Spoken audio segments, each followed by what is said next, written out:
Hello everyone, hello and welcome to an introduction lesson to Kabbalah. I hope you guys can all hear me well, and I hope the connection is well, as I can see there are quite a few people on the screens today. And so the sound is okay and the visual is okay. Everybody's hearing me fine, great.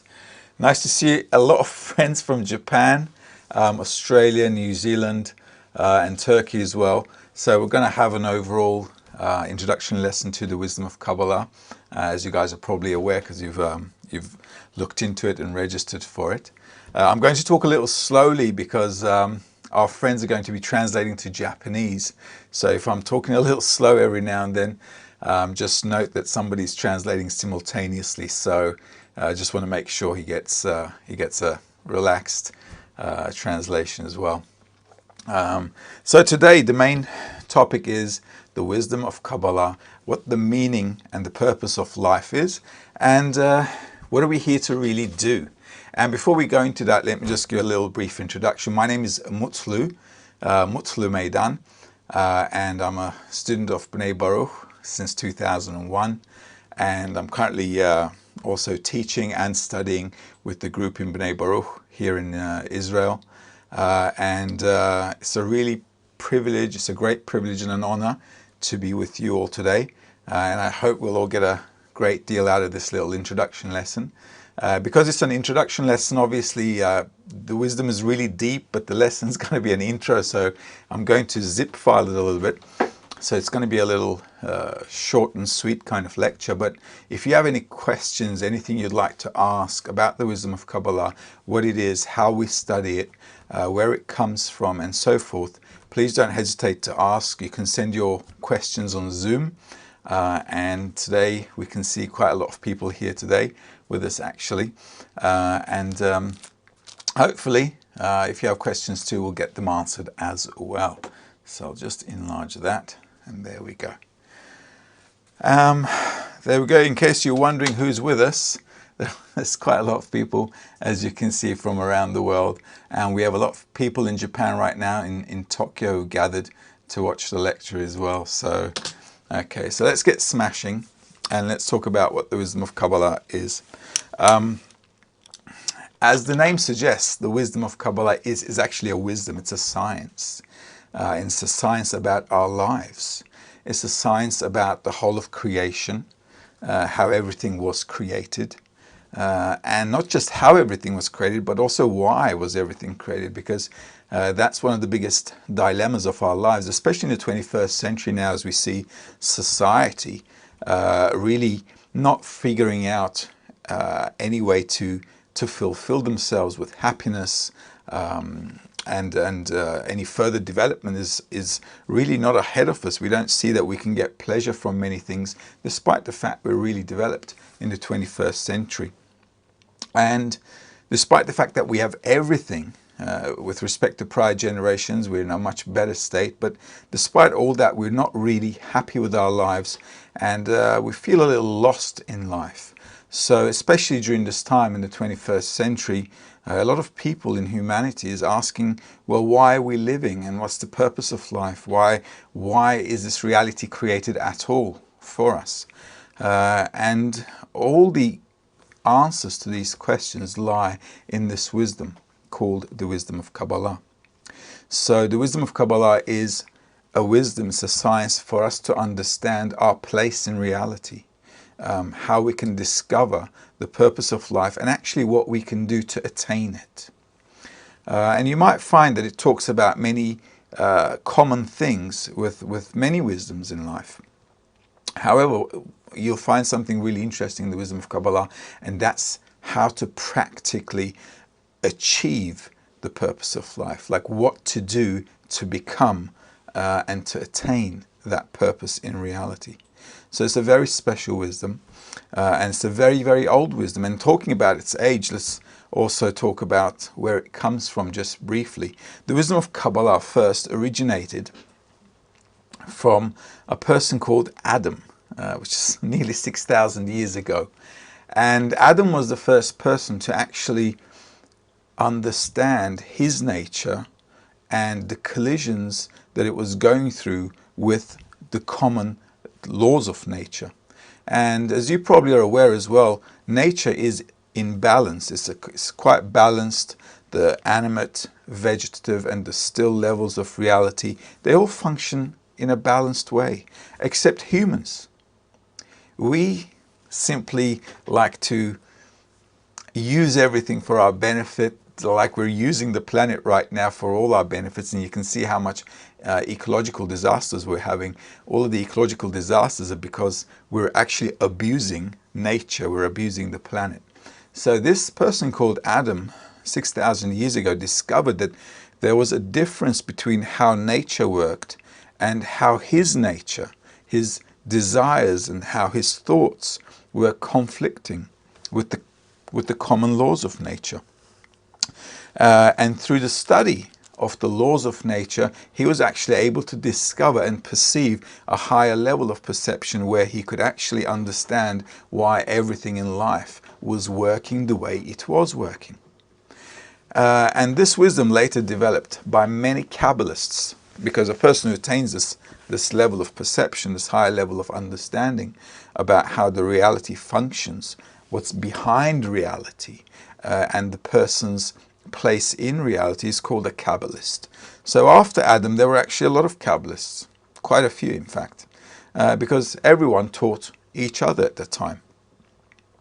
And during the times of Babylon, a person called by the name of Abraham, he was actually the first person to explain to the people in Babylon that, you know, our nature isn't really compatible with the general laws of nature.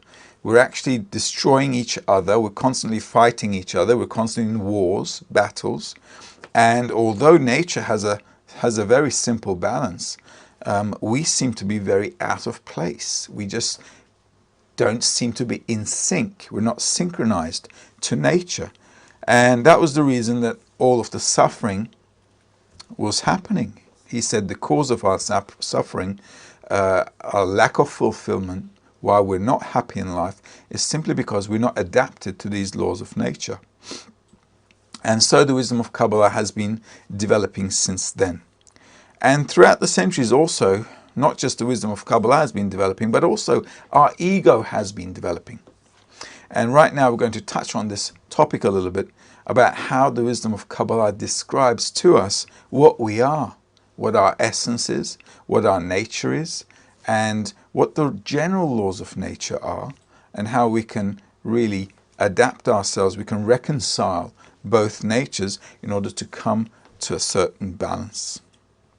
So the wisdom of Kabbalah is a science to attain everything that has influenced creation, the force behind creation, the creating force. Sometimes we call it the creator or the light, and also what we're supposed to do.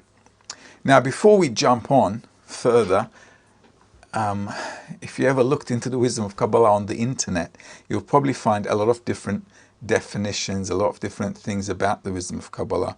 So I just want to clarify all that right in the beginning so we don't get confused. The wisdom of Kabbalah is only dealing, the authentic wisdom of Kabbalah actually, is only dealing with a person's discovery of life, creation, and everything that is behind and inside and operating this creation. It has nothing to do with charms. It has nothing to do with all kinds of, I don't know, mystical events or all kinds of good luck charms or future telling or fortune telling or whatever. This is a very concrete, solid wisdom for a person who's actually asking one very fundamental question. What is the meaning of my life? Why am I living? Why am I not happy with my life? Why am I suffering? Why is the world suffering? And what's the purpose of all these sufferings that we're going through?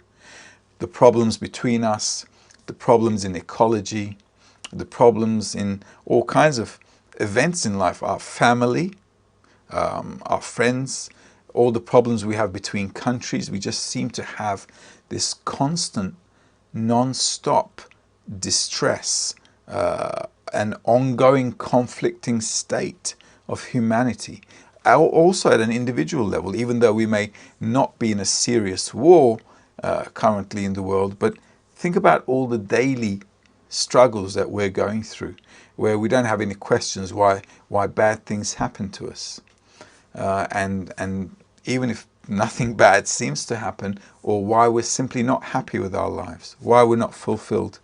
So this is a wisdom to actually study, where an individual really wants to understand his or her place in reality, and to connect with that, and to reconcile his or her life with everything that's actually embedded in nature. This allows us to live in a higher level of perception, where we can actually understand everything that's happening to us.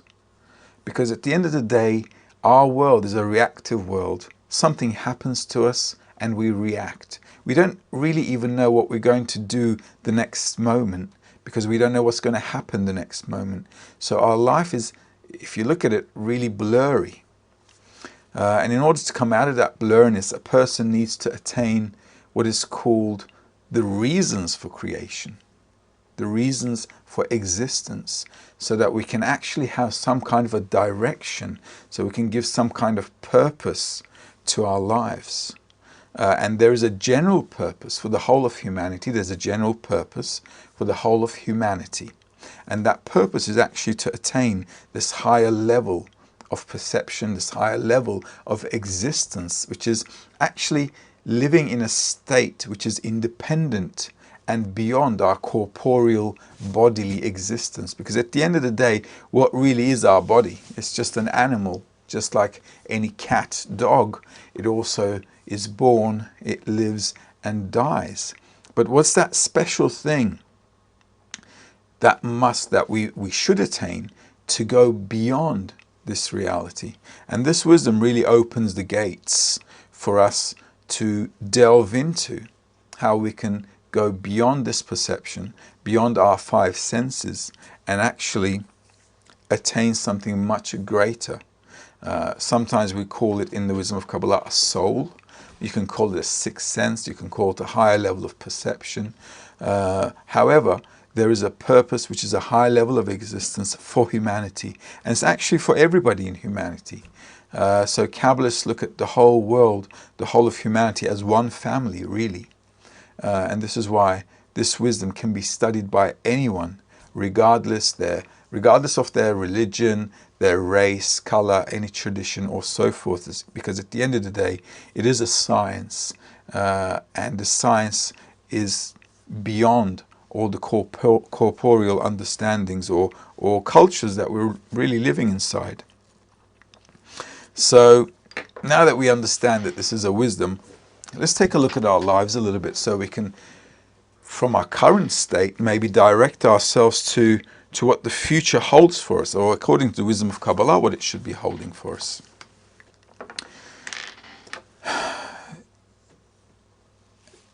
Who wants to be happy? Let me ask the first question, okay? Does anybody want to be happy?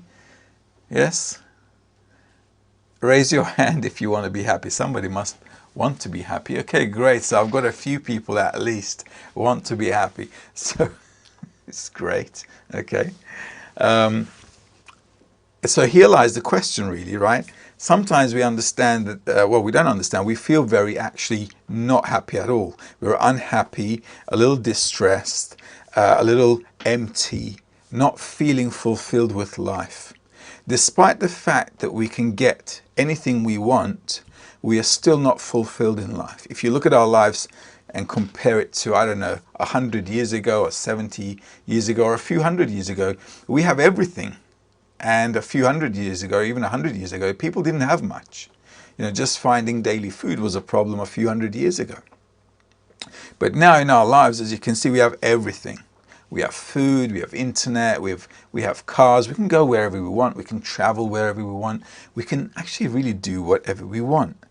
But at the end of the day, despite the fact that we can do everything, and we look at the civilized world, and it's got the highest rate of depression, it's got the highest rate of loneliness, it's got the highest rate of people wanting to isolate themselves, more people on drugs, more people on, I don't know, all kinds of substance abusers. Why can we not be happy if we have everything?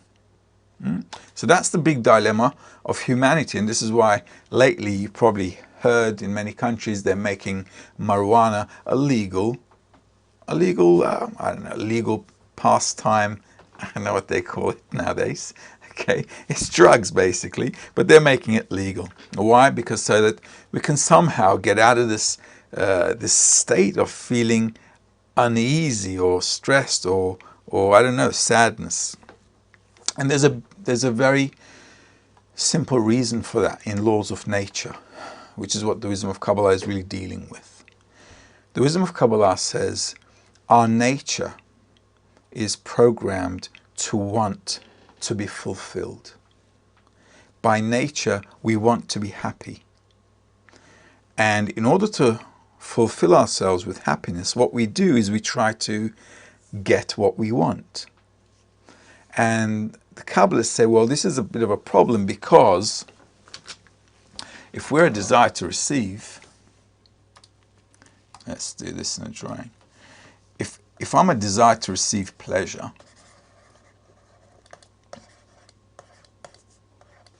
this is our nature. Okay, this is how it works. This is why every day you want something.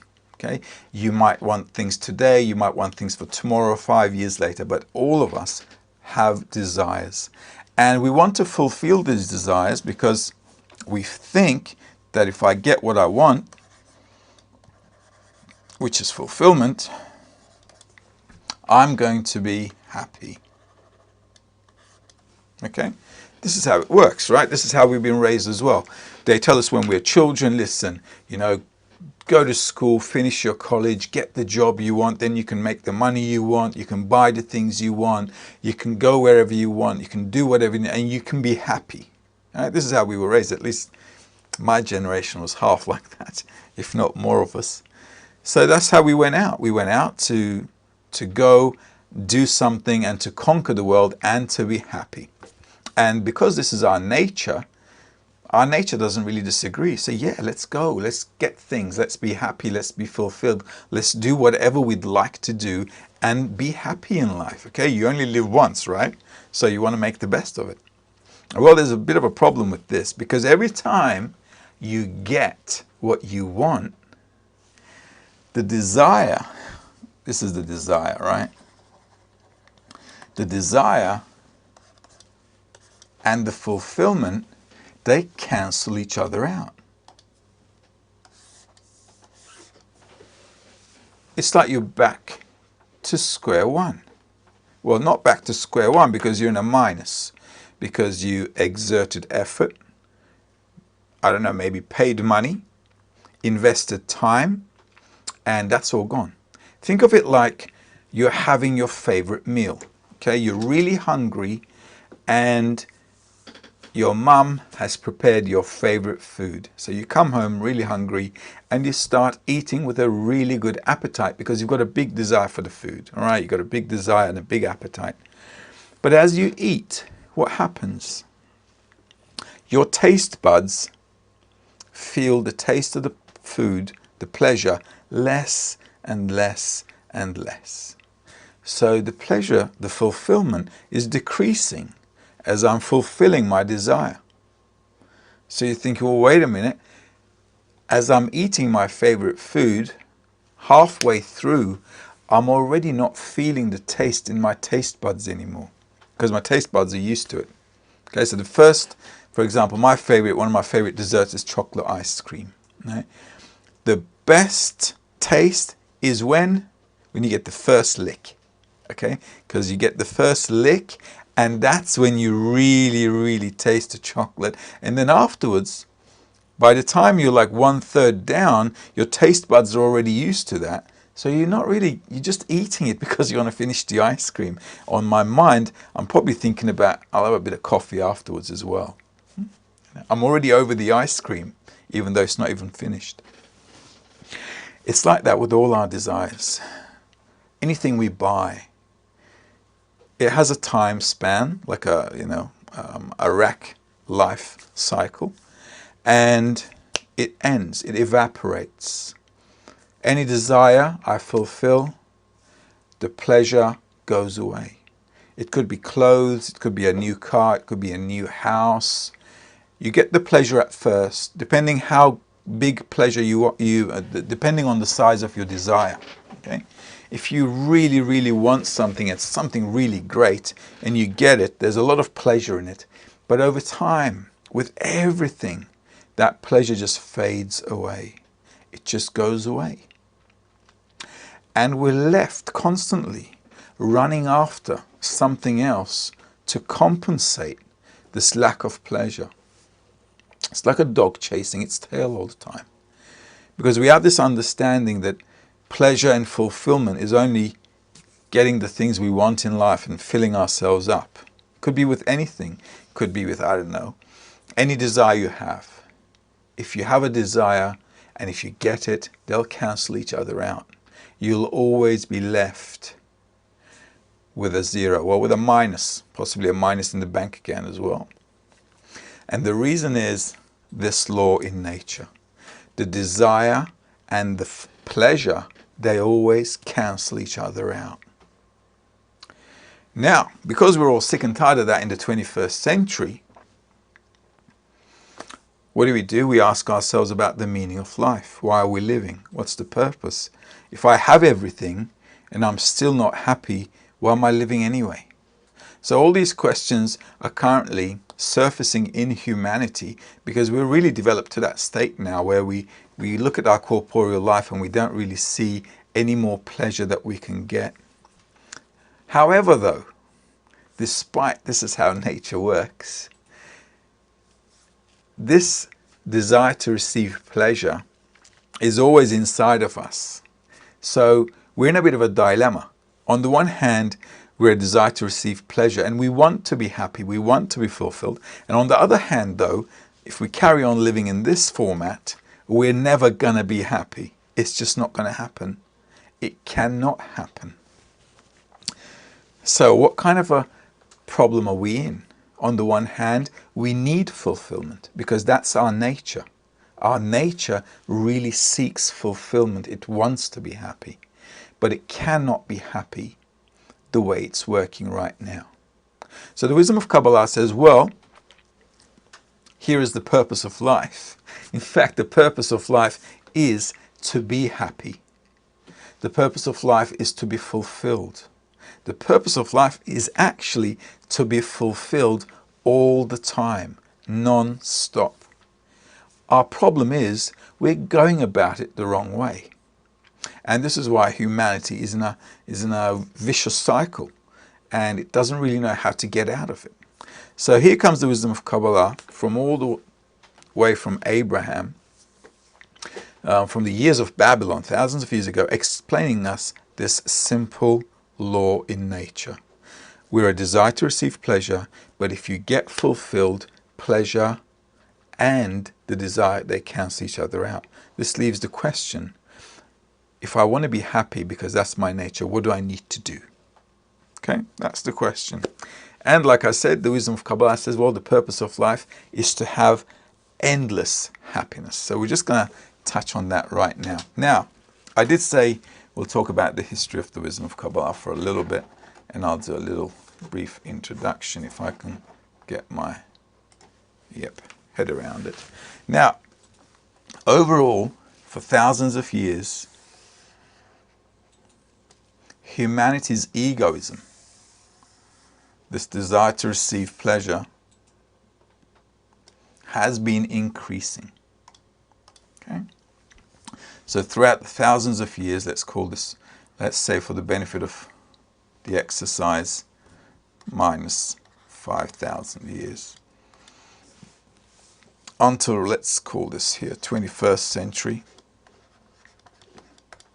Our egoism has been constantly increasing.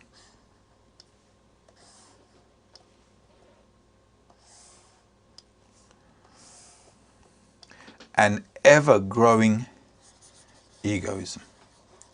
This is why the world is always going from bad to worse. And it'll get worse.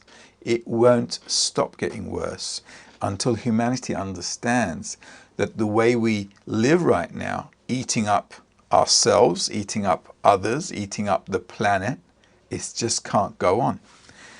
So humanity's egoism, from a very, very small egoism, let's call this small ego,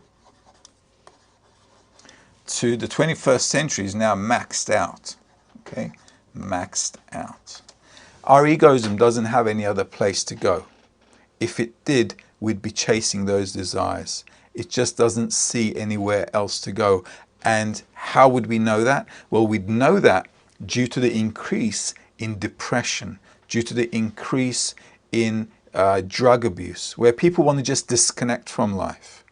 This is also why we're inventing all kinds of third reality kind of technology. We just want to disconnect.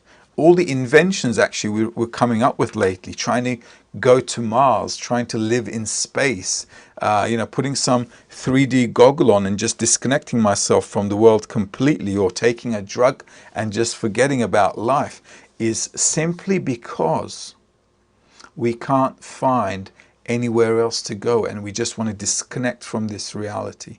This is also why many people isolate themselves. They want to be alone. They want to live in their own little shells. Also, we just want to disconnect. We just don't want to be a part of this reality because we just don't see any benefit from it. We just don't see a fulfillment. Now, our egoism throughout the history helped us a lot. It helped us develop. We developed technology. We developed all kinds of things to advance ourselves. But if we look at our history, mostly we've just ended up suffering from it, really. I mean, all our technology is mostly from, the defense industry. Everything, even our internet, even the sellotape, is from the defense industry. So everything that we developed, actually, throughout this egoism, has been to really eat everybody else up. Okay, and what this has led to is the state in the 21st century, which we call a humanity crisis. Okay, and currently we're having problems in economy, which we're going to see a lot more problems with economy over the next coming months, especially towards the end of the year and next year. We're seeing a lot of conflicts around the world, a lot of conflicts. There's going to be more. Hopefully we won't go to a world war, but as you can see, the world is heating up. And also, as you can see, there's a lot of ecological disasters all around. So there are many, many problems which are multifaceted. They're like really surrounding us.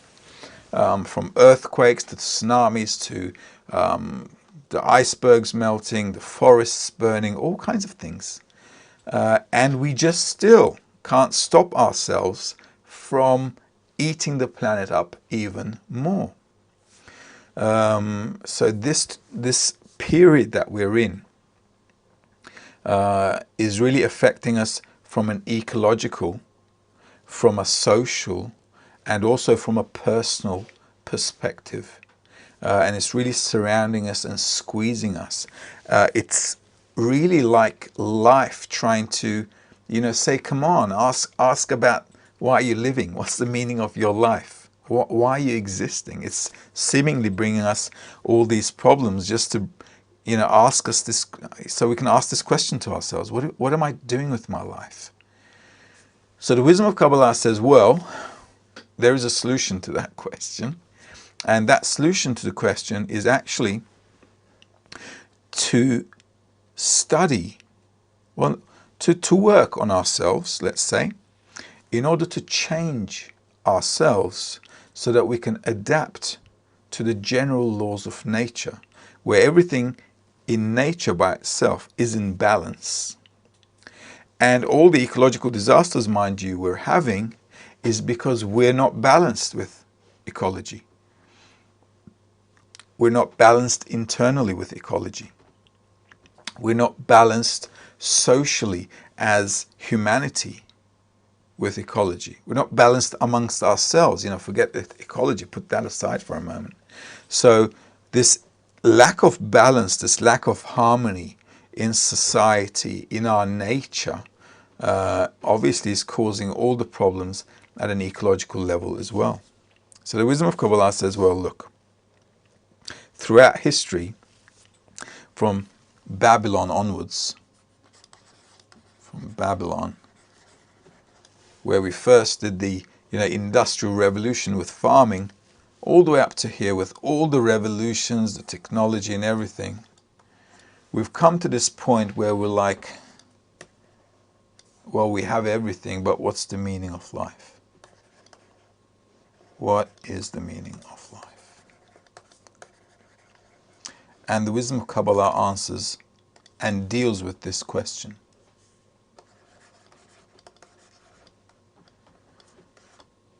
So if you're asking this question, this wisdom is probably for you.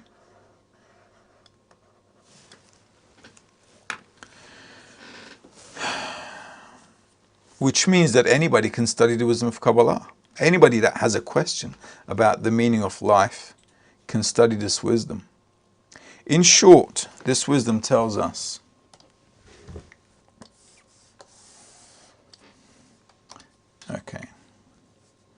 that our world here, so let's call this our world, our current level of perception, is a world of consequence.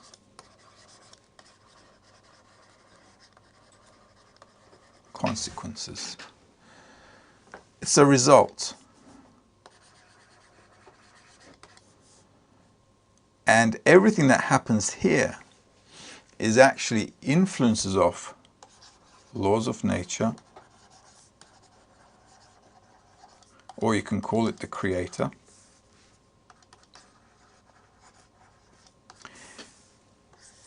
That forces influences on us, everything that happens here. So we have the cause for everything here, the causes, the reasons. And here we're just living consequences. This is why we don't know what's going to happen the next moment. We don't know if we're going to, die the next minute, God forbid, but we don't know. Okay? So it's a problem. It's a problem for all of us because our life doesn't seem to make any sense the way we're living right now. So the Kabbalists say, listen, well, if you understand what's going on here, understand this,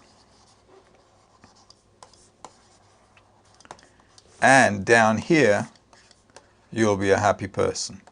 Because, simply because, you understand the reason and the consequence relationship. You see, everything in nature has a cause and consequence. If there's one thing happening, there must be something corresponding to it that causes, the cause must bring about a result, a consequence. And because we don't understand that, we're in a loss. So the Kabbalists are saying the way that we can be constantly fulfilled in life, in nature, is by simply adapting ourselves and understanding these laws in nature, which will allow us to, first of all, have a great life here, but more importantly, to actually develop a sixth sense or a higher level of perception, a higher level of existence, which is actually detached from this corporeal body, which has a lifespan.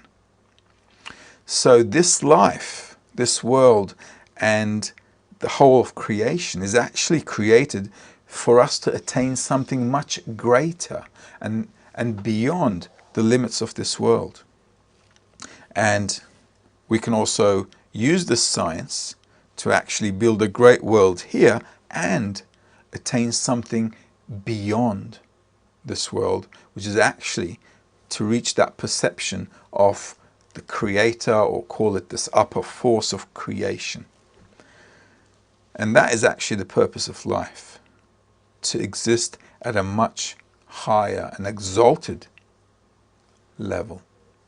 Our life here is very short. It could be a few days, it could be 100 years, and in between we don't know when, why anything can happen. So for us to understand and to learn and to discover the meaning of life and how we can actually attain it is obviously a great benefit, because it sorts out our life. It gives us a great direction to attain. And it's something really fulfilling, simply because it opens up this new approach to life, where you can actually keep going on by constantly enjoying yourself, finding ways to actually discover a greater fulfillment, which is much deeper than this superficial plastic world we're living in, really. So in a nutshell, this is what the wisdom of Kabbalah is and where it comes from thousands of years ago. And right now, in our lives, right now, it's very, very relevant as we see the world constantly deteriorating and just going to a worse state all the time. But it's also giving us a wake-up call. So all of these problems that we're having in life, on the one hand, is quite dramatic, but on the other hand, if you think about it, it's trying to give humanity a wake-up call.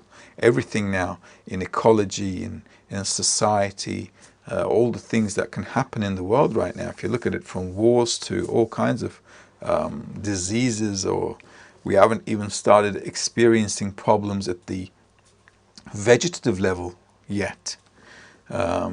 It's already quite dramatic, so hopefully we won't get there, because then we might not have anything to eat. So the wisdom of Kabbalah is a way for us to balance ourselves, balance the whole of humanity, the whole of reality, and actually exist beyond this corporeal level, completely free from the shackles of our limited experiences here. In a nutshell, that's what it is. If there are any questions, I'm more than happy to answer them. And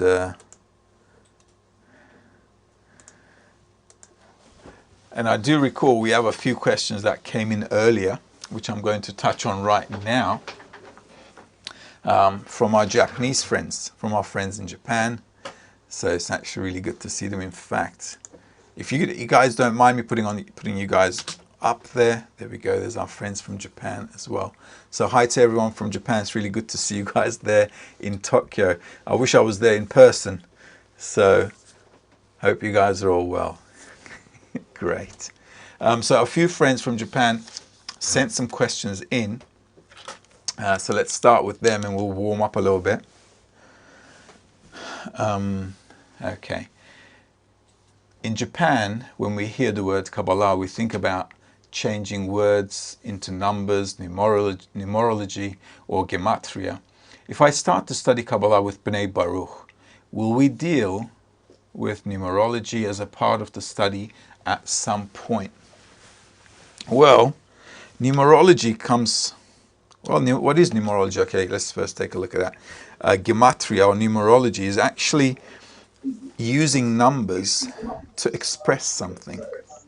And the Hebrew alphabet, by the way, comes from Adam. Okay, so when he made the alphabet, I guess he decided to give it numbers as well, because every letter is also correspondent to a number. So for example, Aleph is A and it's 1. So Bet is B and it's 2. And sometimes Kabbalists used numbers to express a certain state that corresponded to their higher level of perception. Sometimes also we call this higher level of perception spirituality. Spirituality in the wisdom of Kabbalah is actually to attain the nature of the Creator, or to attain actually the nature of nature, let's say. We could also say that as well. Because we're talking about a science here. So when we're talking about spirituality in the wisdom of Kabbalah, it's quite concrete. Spirituality is changing our nature from our current state into a different one, so we can perceive reality differently. And this is what they used it for mostly in their books. Now, when you're studying with B'nai Baruch, until we get to that kind of stuff, we'll have to study a little bit, so we'll have the foundations already. We need some certain base and a foundation and certain knowledge before we can delve into things of Gematria at a deeper level. Because at the end of the day, you can't really learn how to swim from a book. So you can't really learn spirituality by just reading something or relating it something to numbers. Spirituality is something that must be attained in our sensation. And only through that sensation, that attainment and understanding within the sensation, can we then begin to decipher all these special numerological factors and definitions and descriptions that the Kabbalists have been putting to us. So at one point you certainly can study them, but obviously you need to start walking first before running, just like in life, and that's how it is. That's like, there we go. Let's see us all on the screen. There we go. Okay. So that's that. So I'm sorry I didn't have any names here, so I can't call out your name because I haven't seen a name here. But what is actually a Kabbalist? Can a woman be a Kabbalist? That's a really nice question. Actually, all of us can be Kabbalists because spirituality is beyond gender. It is beyond all our corporeal traits, really. Because at the end of the day, what does our gender have to do with our spiritual sensations, right? So anybody can be a Kabbalist, a man or a woman. It has nothing to do with our gender at all. It is simply an attainment of a higher level of consciousness via the change of attributes from egoism to altruism. Now, I did mention our current nature, which is egoism, which we constantly want to fulfill ourselves, but we can't because pleasure and desire cancel each other out. However, I didn't say what we were going to attain. I haven't said it yet, okay? But we're going to make a little, in life, when you, just like in life, okay? When you need to understand something different, you need to kind of change your perspective on things. You know, you got to change your angle of approach, so you can look at things from a different perspective. And this is what Kabbalah really does. As we study, we begin to approach life from a different perspective that will allow us to change the way we use our nature. Because our nature is a desire to receive pleasure, which is not going to change, ever. We will always be a desire to receive pleasure, which is actually great, because who wouldn't want to receive pleasure? We want to receive pleasure. But the way we're going to bring about change in our perception of reality will actually allow us to constantly be in that elevated state of pleasure while having complete understanding of everything that's going on. And that's what the wisdom of Kabbalah allows us to attain. And that level of perception is completely detached from our corporeal senses. So imagine a state where you have your body that exists in this world, and with that sensation, you're also inside another sensation which is completely detached from your body. It understands everything that's going on in reality. It has a special connection with all the forces in nature and is actually an active, acting part in nature, which is completely in balance with it. Now, this actually solves all our problems in corporeality as well. Okay? So the wisdom of Kabbalah is very, very interesting because, I'll let you guys in on a little secret. All our sciences, okay, we can understand as long as they're below us. For example, we have let's go here. For example, we have the still level, the vegetative level, the animate level, and the human level, okay? So this is the still, this is the vegetative, the animate, human levels. Now we understand everything that's below us, right? So for example, all our worldly sciences, right? Physics, I don't know, chemistry, astronomy, you name it.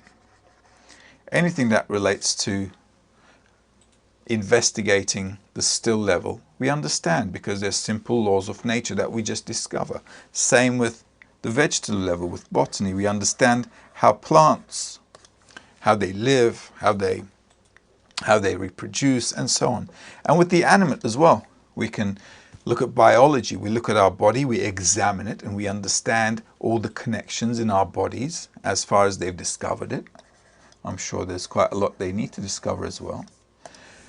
And we understand it, right? But what is the human level? Well, the human level is our emotions and the understanding that corresponds to our emotions. And because we can't reconcile the feelings that we're going through with our mind, we have psychology. Well, we have a psychological crisis, let's say. Okay? Because psychology, the science of psychology, doesn't really solve our problems. It cannot solve our problems. Because you cannot generalize any human. Because just like our faces are different, the way we feel the world, see the world, get things from the world is different. Everybody's psychology is different. And so a psychological evaluation of humanity from the current state we're in is absolutely irrelevant. This is why we have a crisis here, problem. We don't understand ourselves. We understand animals. We understand the animal because our body is an animal. Just like your pet dog. All right? And we understand other things in nature. Plants, I don't know, the stars, planets, how they move, everything. But we don't understand ourselves. In order for us to understand ourselves, we need to go one level higher. And that's what Kabbalah is really. That's where you need to get to if you want to understand your current life here. This is why attaining this higher level of perception actually allows you to balance everything in life. Everything. And that's the whole trick. Because here, we're just going to go from one war to another until the planet destroys us. Okay, the way we're going, it's going to eat us up. Rather than us eating it up at the end. Okay, that's what it looks like. So, until we rise to a higher level of understanding, perception, sensation, feelings, we won't be able to solve any of our problems here. So the wisdom of Kabbalah is actually teaching us how to balance everything in nature, including ourselves. So that's what a Kabbalist is. And when you're integrated correctly in nature, you can actually participate actively to create balance. In our state, we can't. In our state, humanity only creates imbalance because it has no idea about the purpose of life. It has no idea about what it wants to do with itself. It looks at life as a number of years, I'm going to stay here and let me make the best of it. And there's no way of making the best of it according to the way we're living. It's just not possible.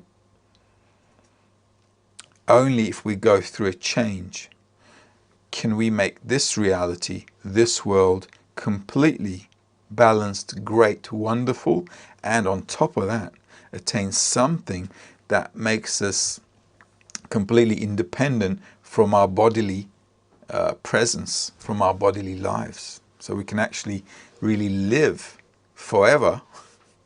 Sounds a bit airy-fairy, but if you think about it, if you can live in a perception beyond your body, you're not restricted with the lifespan of your body. Think of our body like a little, rather than a piece of meat, let's think of it like like a perception. I'm living actually inside my perception. It's not a body. I just think I have a body. Well, I have a body, but what is the body at the end of the day? It's what I feel, what I think. It's what I'm perceiving in me. It's just a tool for me to perceive this reality. It's what it is. It's just a tool. It's like a hammer and a chisel. So now imagine another perception that we can attain, which is not restricted with this body. It still has its own perception, but it has a perception of a wider perspective, of a greater reality, and it doesn't have this body. Let's say it has another body that doesn't die. Okay, if you just compare the two, it's quite logical that an existence as such is possible. If you take our courses, or if you've already taken them, we touch on the topic of perception of reality, and we have touched on that for a lesson or two, I think, in the Education Center lessons, which for the Japanese friends, they're also translated to Japanese, by the way. If you're interested, there are quite a few lessons on all the fundamental, let's say, stepping stones of the wisdom of Kabbalah on that course. So if you're interested, it'd be good to take a look at it. There's another question here, and if I do get questions, please let me know, and that way I can see where we're at. Okay, so let's get back here. So there's another question. I heard that according to Kabbalah, there are 5 spiritual worlds that we rise up through. What's the actual sensation a person has when he or she enters the spiritual world of Asiyah? How does a person know if he or she has actually entered the first spiritual degree? If I have an interest in spirituality and study Kabbalah, does it mean I'm in the world of Asiyah? Well, that's a nice question. So we have a student who's obviously watched some of the lessons, which is good to know. It's good to know it's working.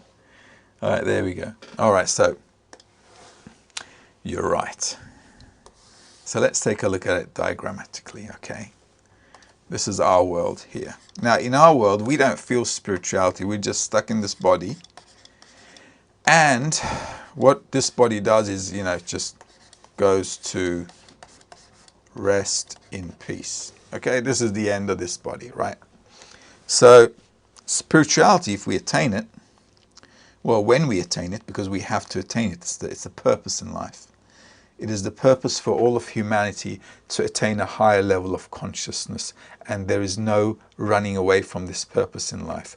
Just like a child cannot stop its growth, just like we can't say, okay, you know what, great, I'm 21 years old, this is the best age ever, and I'm going to stop growing older. You can't. And you can't stop the process and the purpose of life. So all of us have to attain spirituality. So if we manage to attain spirituality, you're right. There are 5 worlds. Oops, let me draw that a bit straight.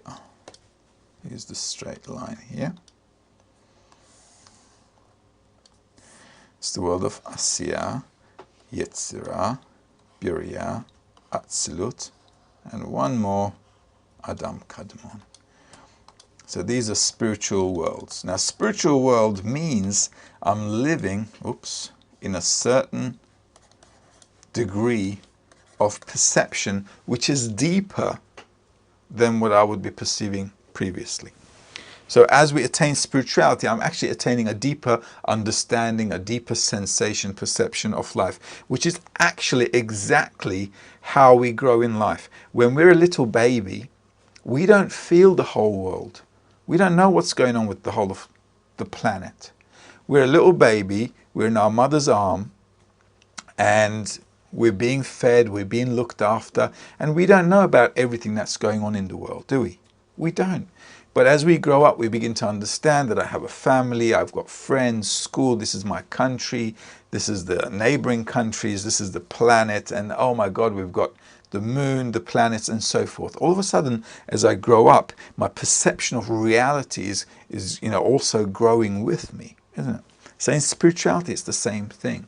So when we first enter spirituality, what we begin to see are desires that I have that correspond to my relationship with the Creator. Okay, the Creator. I use the sign infinity, but when I use that, it means the Creator. Now, the purpose of life is to attain this high level of consciousness, which is actually the Creator Himself, or sometimes known as the thought of creation. Because our purpose is to exist in the same reality that the Creator exists in. So the worlds, Asiya, Yitzra, Bria, Atzut, and Adam Kadmon, are perceptions of how me and the Creator are related to each other, how our relationship is kind of being arranged with each other. Now, why is it hard to explain? Well, simply because if we don't perceive the Creator, it's really hard to explain. Second of all, even in this world, it's very hard to explain a feeling. So it's a problem to explain the feeling, but we can explain it in simple terms. Imagine you know someone, you just met someone, okay? Now, when you meet them, you don't know them. But as you become friends with them, as you become more intimate with them, you're going over years and years of friendship, you begin to know them at a deeper level. And this is how this system works with us and the Creator as well. It's the same thing like a child growing up and begins to discover the world. And same, we begin to discover the spiritual worlds and all the influences of that world upon us, we begin to discover. Now, sensationally, feeling-wise, it's impossible to describe because all of us are different as well.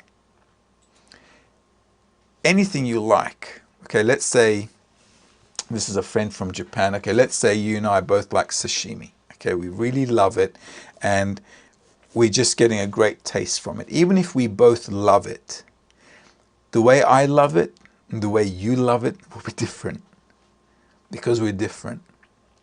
So it's impossible to transfer a feeling, and it won't be right to do so either.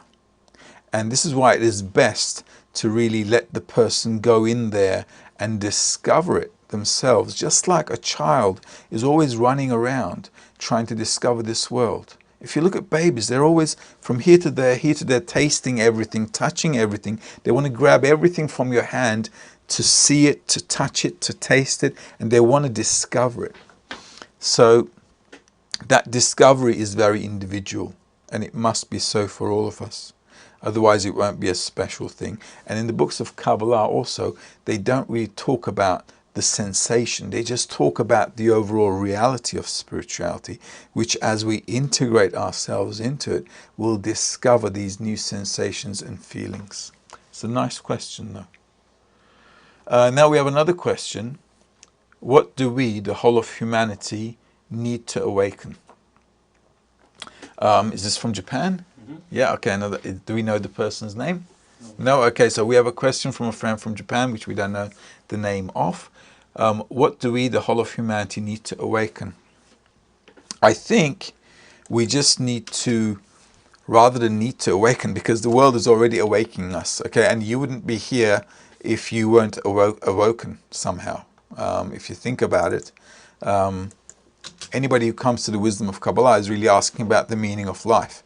And if you weren't asking, if you weren't thinking about why we're living, what are we doing in this world, you wouldn't really be here either. So I think we're all awake at least a little bit. So what we need to do is to advance in our study so we can move forward in order to make that critical change within ourselves. Spirituality is an inner change, okay? and that inner change needs to happen with the people who want to make that change. And a person with a desire to change is already a person with a desire to attain this level of existence. This is what we call a point in the heart in the wisdom of Kabbalah. When a person's asking about the meaning of life, we say that person has a dot in the heart. And now all we have to do is really realize this dot in the heart and really attain the purpose of life. And as we attain the purpose of life, we see that a lot of people come and they want to learn and they want to study and they want to join us and move forward. And this is why we have friends, as you can see also on the screen, from all over the world. We've got friends from, from the Middle East, from Africa to China, Japan, Australia, New Zealand, and so on. By the way, I'm also Australian. It's good to see guys from Australia. Hi, everyone. So as we have awoken already, our job really is to come to the purpose of life and to actually help each other. Because the wisdom of Kabbalah is talking about a reality where everything is included in it. And because of that inclusive approach, everyone who wants to attain makes an inclusive group. And therefore, as we study, we attain the purpose of life. As we move forward, you'll also begin to see that other people will awaken as well. Because although we're a small part of humanity, all of humanity is connected to each other, right? Just think about it. We're all living on the same planet, right? Just think of it from a logical point of view. We're all living on the same planet. If we're all living on the same planet, it means we're all connected because we're all breathing the same air. So that's already a common atmosphere. If there's a problem, I don't know, if there's an earthquake somewhere, like, God forbid we had one in New Zealand, in Japan also, it's a tsunami in Thailand also, it affects everybody in the world. Okay, it's not just that isolated place, it affects the whole world, ecologically, environmentally, psychologically. It puts us all on alert. If there's a fire happening somewhere, I don't know, in some country, it affects the whole atmosphere. Everything is affecting everybody. So it's already not a far-fetched thought for us to understand that all of us living in this planet, on this planet right now, are affected by everything, including the actions of everyone. So it takes one person to press a button somewhere on the planet and we're all done. And that understanding is already quite sharp. So it really, life is already pushing us and telling us, listen, please come to the purpose of life, do it quickly, because if you don't, just like you have to pressure a little child to grow, life will pressure us to grow, and there's no getting away from it. So the more we put into this development, the more we put effort into where we're supposed to go to, the sufferings will be less, the understanding of everything and why everything's happening will be more, and we'll have a smoother ride. And as we progress, we'll actually be pulling the whole of humanity as well, doing it. Right, we have another question. The point in the heart is same as the subconscious or totally different?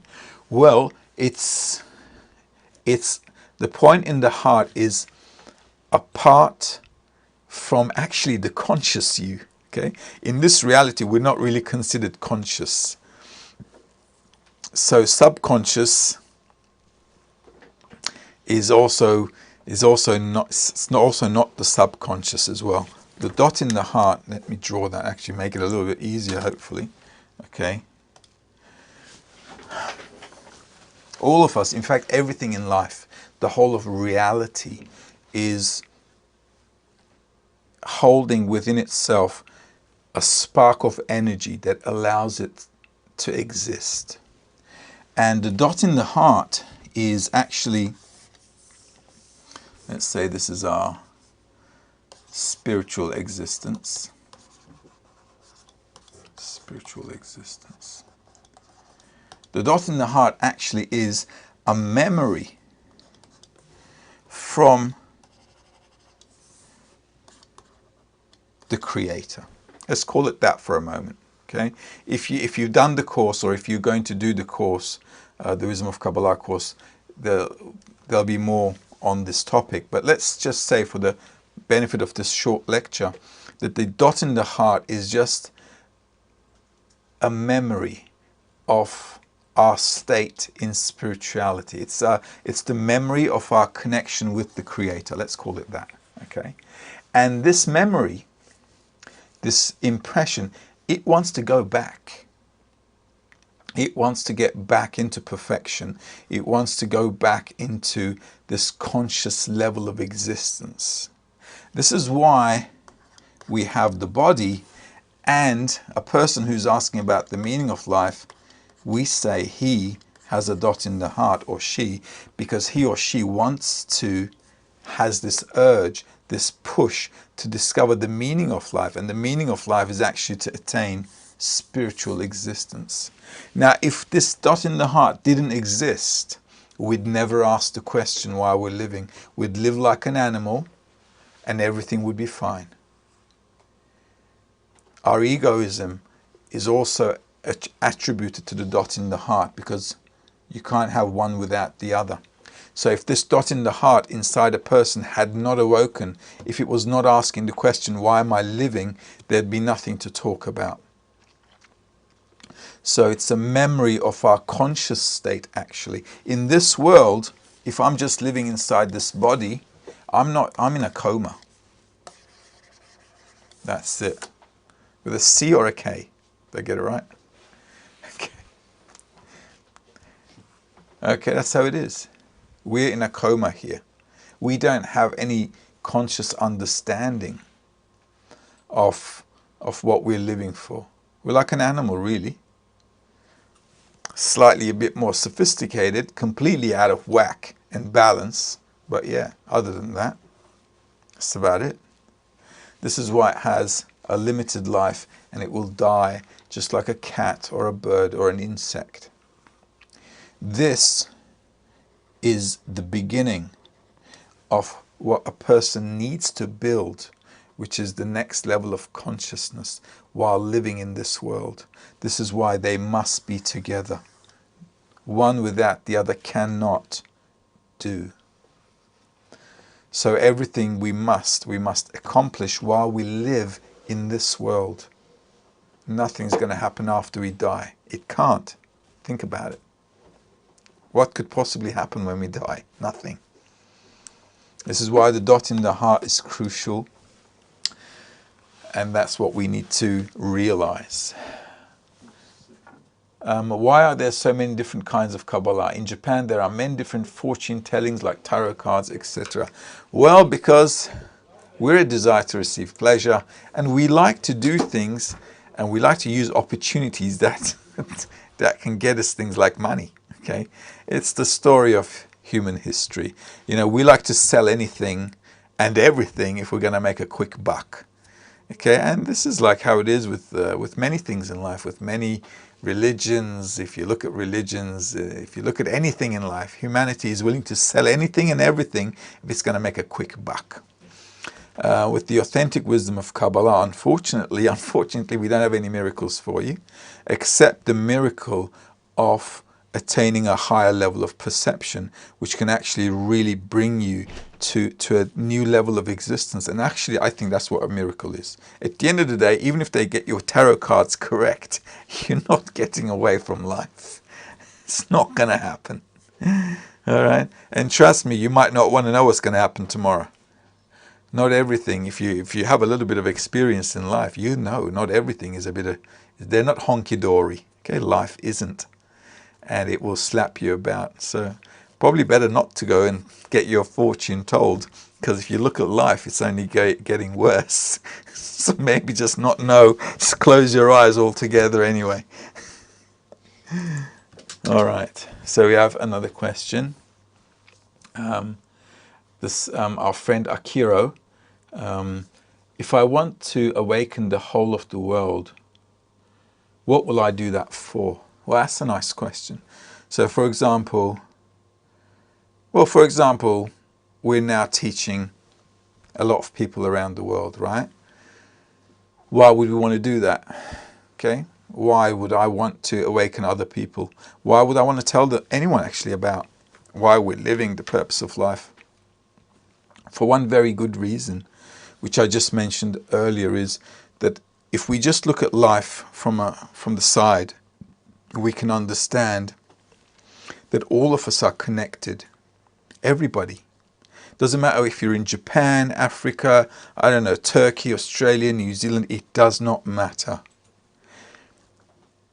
One thing happens in the part of the world, the whole world is affected. You have I don't know, you have some virus in Africa, the whole world is affected. Okay? All these, I don't know, viruses, all these sicknesses, ecology, everything is affecting everybody. Just think about it. To make one shirt, it takes 14 countries, okay, to make this. You'd think, how could that be? You just get made in one country. No, it's not right. The machinery is somewhere else. The part of the machine is from another place. The cotton is from another place. I don't know, all kinds of additional textile they add is from a different place. To get your clothing, it's already like 14 countries working for you. Think about our technology. There are things made in China, India, somebody's thinking about it in Europe, somebody's inventing it in the US or wherever. It's all interconnected. Now think about it. One country comes and says, you know what, I'm not doing business with you anymore. And everybody in that country is all of a sudden experiencing an economic crisis. This is what happens when a country gets hit with an embargo or something. Okay, because you need things to survive and you can't get them. Now previously it wasn't like that. Previously any country could get along fine. Everybody had their own agriculture, textile industry, everybody was existing okay on their own. But now one country cannot exist on its own. It needs others to provide for it. And the country is just like an individual as well. A country, just like a human being, has a lifespan. It's born, it lives, it dies. Same with us. We're born, we live, we die. Same thing with a country. And also, to awaken others so that we can actually turn the tide to better is good for us, if you think about it. Okay, so wanting the whole world to come to a better state is good for everybody. It's good for us too. Now you might say that's egoistic. Yeah, if it's going to be good for all of us, so what? Okay, it's going to be good for us, all of us. We're not going to be eating each other up. We're going to be helping each other up. And also think about it. We're going to be freeing ourselves from all kinds of these corporeal corporeal waste of time stuff that we're doing right now, which is mostly a waste of time. And we're going to be attaining something higher. So to help others to attain a higher level of consciousness is actually helping the whole world, because we're beginning to get out of our skin, we're beginning to look at our lives from a more mature, from a more purposeful perspective, rather than this transient, temporary, really waste of time. Really is. So it's good for all of us to awaken each other up. Obviously, the dot in the heart is an awakening by nature. So when a person comes to a level of maturity within him or herself, this awakening occurs. So it's very important to utilize that and to realize it as well. Right. Now, I guess that's it, yeah? Okay, so I guess that's about it. However, though, I do have another question, if you just bear with me. And that question is coming from... So that question is coming from a friend in Turkey. And Onur from Turkey is asking, So that will be able to figure out what's the meaning of our lives and get rid of our worldly desires by our unity. Okay, so the question is like this. Will we be able to figure out the meaning of our lives and get rid of our worldly desires by our unity? Well, if we all come together and help each other out, there's nothing we can't really do. But what we have to understand here is, we don't have to get rid of any of our desires. Okay, so I don't want to sound like, okay, guys, we don't have to get rid of our desires, okay? Our desires are okay, and we should be happy with our desires, okay? We're just utilizing them in the wrong way. The purpose of life is actually to be happy, to be fulfilled with our desires, but to do it correctly. Okay, so we don't have to get rid of anything. We don't have to get rid of our desires. We don't have to delete ourselves. Okay, we just have to adapt a new approach to life where we can actually fulfill our desires correctly so that we can be happy with them without bringing ruin to the world and without ending up unfulfilled, because this is what the wisdom of Kabbalah is. So by helping each other out, all of us can obviously make this happen. This is very doable, and the group of Bnei Baruch is a large group, and it is a group of Kabbalists here, and this is why we are also teaching humanity, so that the whole of humanity can actually enjoy this process of life where we can actually be happy. It's worthwhile learning, it's worthwhile teaching others, it's worthwhile helping everyone, because it just brings everything in life to a balance. And like I said before, doesn't matter where you live, who you are, what your religion, color, race is, anybody can study this. And the Bnei Baruch group really is an example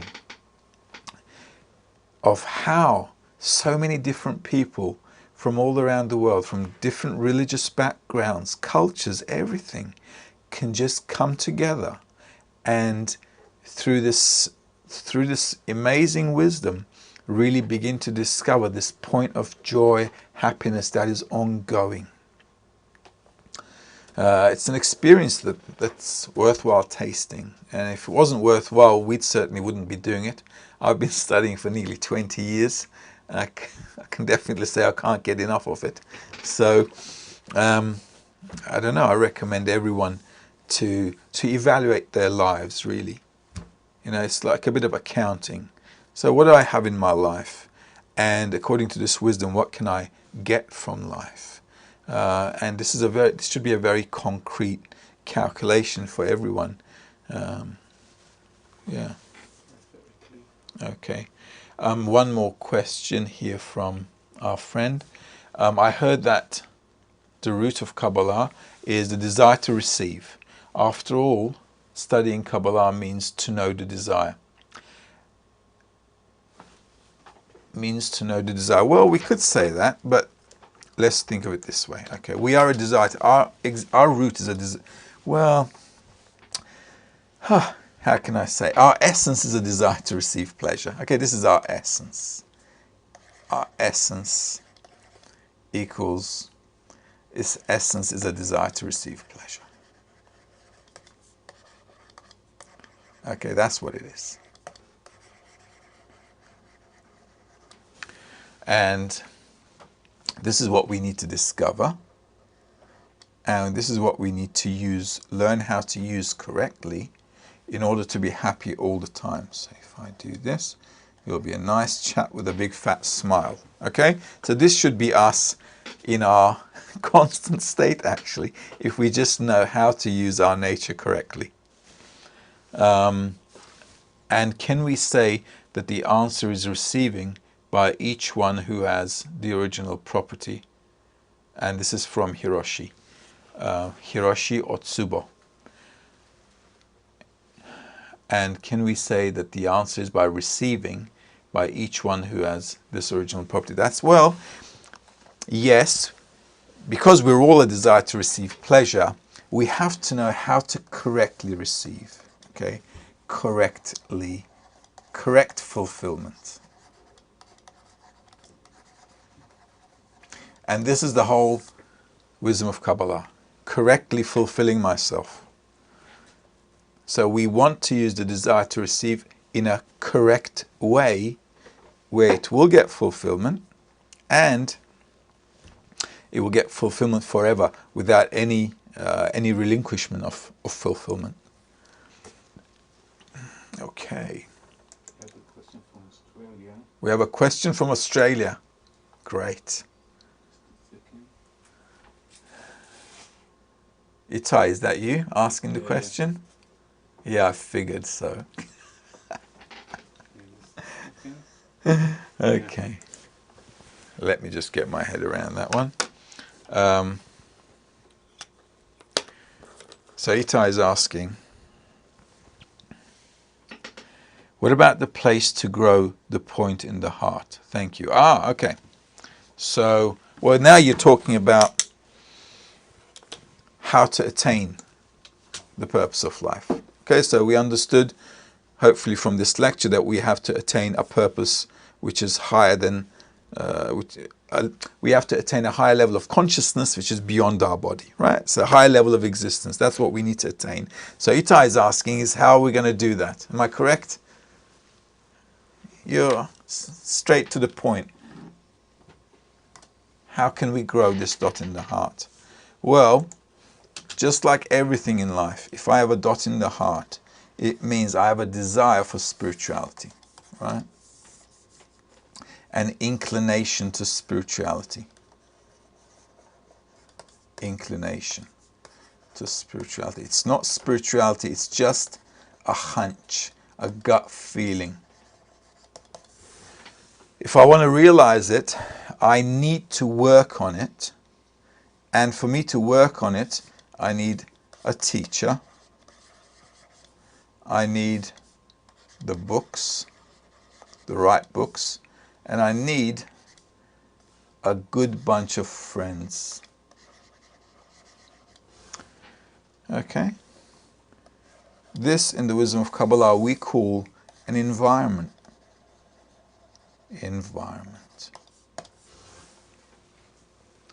So, if you want to study the wisdom of Kabbalah and attain that high level of consciousness, that high level of perception, and get a really good grasp on your life here, understand everything, why everything's happening to you, and so forth, you need a good environment, which is true for everything.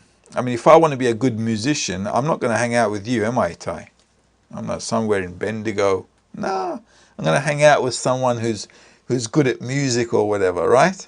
Okay, but because you and I have a common goal, okay, which is to attain spirituality. So what do we want to do? We want to hang out together and study together so we can actually help each other out. And that's the whole point. So that's the whole idea, where we can actually help each other out. There you go. So Itai, give everybody a nice wave.